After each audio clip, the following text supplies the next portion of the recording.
Praise the Lord. இயேசுவின் நாமத்தில் உங்களுக்கு அன்பின் வாழ்த்துக்கள். நல்லா இருக்கீங்களா? இந்த மாதம் கர்த்தர் கொடுத்திருக்கிற ஒரு வாக்குத்தத்தம் ஏசாயா 43 அதிகாரம் 1 வசனத்தில் ஆண்டவர் சொன்னார், பயப்படாதே, உன்னை மீட்டுக் கொண்டேன். உன்னை மீட்டுக் கொண்டேன் அப்படிங்கிற வார்த்தையை வைத்து நிறைய நம்ம பார்த்துட்டோம், எப்படி பரிசுத்தவான்களை கர்த்தர் மீட்டுக் கொண்டார் அப்படின்னு சொல்லி. இன்னைக்கு குறிப்பா நம்ம பயப்படாதே, ஆண்டவர் என்ன சொல்றாரு பாருங்க, மீட்டுக் கொண்டேனுக்கு முன்னாடி பயப்படாதே.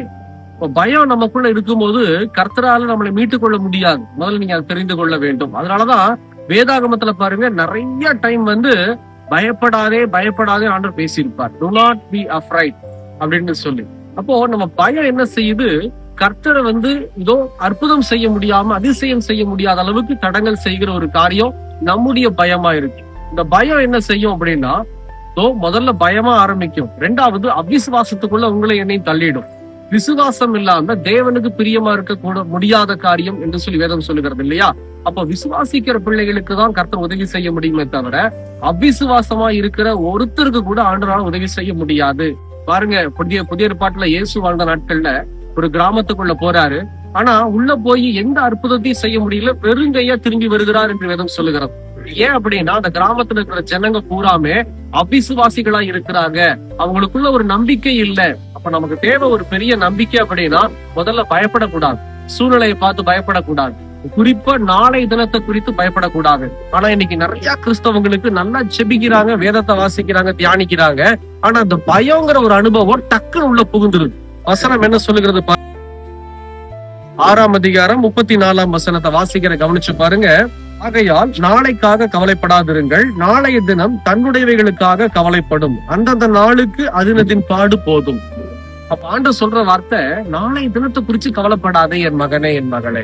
ஆனா இன்னைக்கு நிறைய பேருடைய வாழ்வுல நாளைய தினத்தை குறிச்சுதான் கவலை. நாளைக்கு என்ன செய்வோம், நாளானைக்கு என்ன செய்வோம், அடுத்த வாரம் நமக்கு தேவை இருக்கு, அடுத்த மாதம் இந்த தேவை இருக்கு, இல்ல ஒரு 6 மாசம் கழிச்சு இந்த தேவை இருக்குன்னு சொல்லி இதை நினைச்சதை நம்ம கவலைப்படுறோம். தயவு செய்து நான் சொல்றேன், நாளை தினத்தை குறிச்சு கவலைப்படக்கூடாது. நாளை தினத்தை குறிச்சு கவலைப்படாதுன்னு சொன்னது யார் தெரியுமா? உங்களை என்னை உருவாக்கினவர். அப்ப நம்ம என்னதான் செய்யணும் அப்படின்னா, இந்த நாளில கர்த்தர் நமக்கு என்ன வேலையை கொடுத்திருக்கிறாரோ அந்த வேலைய ஜபத்தோடும் வேத வாசிப்போடும் தொடங்கி அந்த நாளிலும் அந்த வேலைய, அந்த சரியா காரியத்தை நம்ம முடிச்சிடணும். அதுதான் தேவ ஆசீர்வாதம். நம்ம சரியா அதை செஞ்சுட்டோம் அப்படின்னாலே நாளை தினத்தை குறிச்சு கவலைப்பட வேண்டிய அவசியமே கிடையாது. பிரியமான ஜனமே, நீங்களும் நானும் புரிந்து கொள்ளணும். அப்ப நம்மளை கவலைப்பட வைக்கிறது என்ன தெரியுமா? பிசாசுதான் நம்மளை கவலைப்பட வைப்பான் நாளைய தினத்தை குறிச்சு. என்னைக்குமே கவலைப்படும் போதோ பயப்படும் போதோ கர்த்தரால நமக்கு சொன்ன வாக்கு தத்தங்களை நிறைவேற்ற முடியாது, கர்த்தரால நம்மளை மீட்டுக் கொள்ளவும் முடியாது. தயவு செய்து புரிந்து கொள்ளுங்க. ஒரு நாள் அப்படிதான், ஒரு மாதத்துக்கு முன்பாக நடந்த சம்பவம். வீட்டுல நாங்க இருந்தோம், ஒரு நாள் ஃப்ரீ, ஒரு நாள் லீவ். அப்ப அந்த லீவ்ல காலையில பாத்தீங்க அப்படின்னா வீட்டு வேலைகள்லாம் நடக்கும், துணி துவைக்கிற வேலையும் வீடு சுத்தம் பண்ற ஒரு வேலையும் நடக்கும்.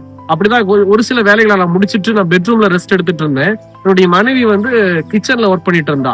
ஆனா திடீர்னு பாத்தீங்கன்னா ஒரு 5 நிமிடத்துக்குள்ளாக ஏதோ ஒரு கவலை, நாளை தினத்தை குறிச்சு கவலை, அடுத்த வாரத்தை நினைச்சு குறிச்சு கவலை, ஏதோ ஒரு கவலை. அந்த கவலை என்னன்னே தெரியல, ஆனா 1/2 மணி நேரம் எனக்குள்ள ஒரு கவலை. இத்தனைக்கு அந்த நாளில ஜபத்தோடு வேத வாசிப்போடு துவங்கிறேன். ஆனாலும் அந்த கவலை 1/2 மணி நேரம் என்ன ரொம்ப டிஸ்டர்ப் பண்ணிடுச்சு. அந்த 1/2 மணி நேரத்துக்கு அப்புறம் உள்ளத்தின் ஆழத்துல யாரோ ஒருத்தர் பேசுகிற ஒரு குரல் என்ன அப்படின்னா, இந்த வசனத்தை காண்பித்து மத்தேயு 6:34 வசனத்தை காமிச்சு பேசுறாரு. ஆகையால் நாளை தினத்தை குறிச்சு கவலைப்படாதேன்னு வேதம் சொல்லுது.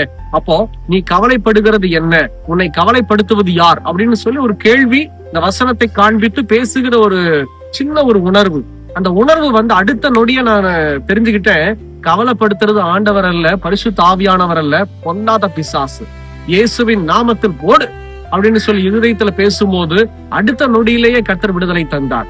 அதான் நான் சொல்றேன் பாருங்க, என்னைக்குமே நீங்க வசனத்துல சரியா இருந்தீங்கன்னா, நீங்க கவலைப்படும் போதும் கூட கர்த்தர் வசனத்தை கொண்டு உங்களை பேசி உங்களை மீட்டுக் கொள்ளுவார். தயவுசெய்து புரிந்து கொள்ளுங்க. அதுக்கு தேவை உங்களுக்குள்ள வசனம் இருக்கணும். பாத்தீங்களா, பெட்ரூம் பக்கத்துலதான் கிச்சன். கிச்சன்ல நிக்கிற என் மனைவி என்ன மீட்டுக் கொள்ளல. 1/2 மணி நேரம் ஒரு உள்ளத்தின் ஆழத்துல சிந்தனைக்குள்ள போராட்டம். ஆனா சிந்தனையிலிருந்து மீட்டு கொண்டது யார் அப்படின்னா, இந்த வசனம் தான், கர்த்தருடைய வசனம். அப்ப என்னைக்குமே நம்ம ஜெபத்திலையும் வசனத்திலையும் சரியா இருந்தோம்னா நாளை தினத்தை குறிச்சு நம்ம கவலைப்பட மாட்டோம், பயப்பட மாட்டோம். ஒப்பு கொடுக்கலாமா? கண்களை மூடி. எங்களை நேசிக்கிற நல்ல ஆண்டவரே, இந்த வேலைக்காக ஸ்தோத்திரம். வசனம் சொல்லுகிறபடி ஆண்டவரே, இந்த நாளில நீர் எங்களுக்கு என்ன கொடுத்திருக்கிறீரோ அதை ஜெபத்தோடு ஒழுங்கு கிரமமாய் தகப்பனை செய்ய எங்களுக்கு தேவன் பலன் தாங்க, கிருபை தாங்கப்பா. நாளை தினத்தை குறிச்சு ஒருபோதும் கவலைப்படக்கூடாது, பயப்படக்கூடாது. நீர் இருக்கிறீர் எங்களை ஆசீர்வதிப்பதற்கு, நீர் இருக்கிறீர் எங்களை பாதுகாப்பதற்கு, நீர் சொன்ன வாக்குத்தத்தங்களை நிறைவேற்ற வல்லமையுள்ளவர். எங்களை தாழ்த்துகிறோம் இயேசுவின் நாமத்தில் பிதாவே, ஆமேன் ஆமேன். கவலைப்படாதீங்க, கர்த்தர் உங்களுக்கு சொன்ன எல்லாவற்றையும் நிறைவேற்ற வல்லமுள்ளவராய் இருக்கிறார். எங்களுக்காகவும் ஜெபித்துக் கொள்ளுங்கள். கர்த்தர் உங்களை ஆசீர்வதிப்பாரார். God bless you.